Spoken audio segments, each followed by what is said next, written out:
Des cendres et des ruines. Tout ce qui reste de ce village près de Sittwe, dans l'ouest de la Birmanie, détruit en juin lors d'affrontements meurtriers opposant bouddhistes et musulmans.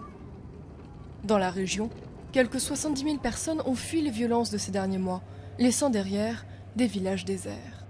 Il n'y a pas de maison ou d'abri dans leur propre village. Tout a été brûlé. C'est pour ça qu'ils sont là.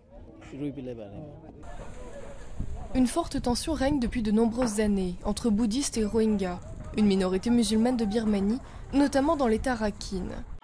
Fin mai, le viol et le meurtre d'une femme bouddhiste a déclenché une vague de représailles contre les musulmans de la région, qui ont fait des dizaines de morts.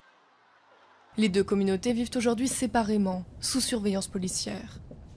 Environ 800 000 Rohingyas vivent dans ce pays essentiellement bouddhiste. Ils ne font pas partie des groupes ethniques officiellement reconnus par le régime et n'ont pas la citoyenneté birmane. Beaucoup les considèrent comme des immigrés illégaux et ne cachent pas leur animosité.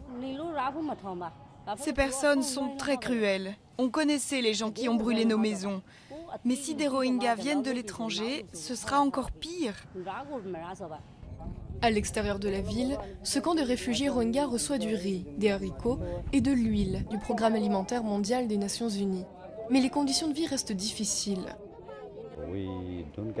Nous n'avons pas assez de nourriture et nous ne pouvons pas aller dans le centre-ville de Sittwe pour acheter tout ce dont on a besoin.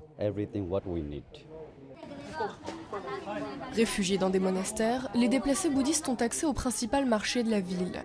Mais l'argent manque et ils doivent compter sur des dons pour s'acheter à manger. Le gouvernement a accepté d'augmenter les aides octroyées aux déplacés de part et d'autre. Il faudra bien plus pour vaincre la défiance et la haine qui séparent les deux communautés.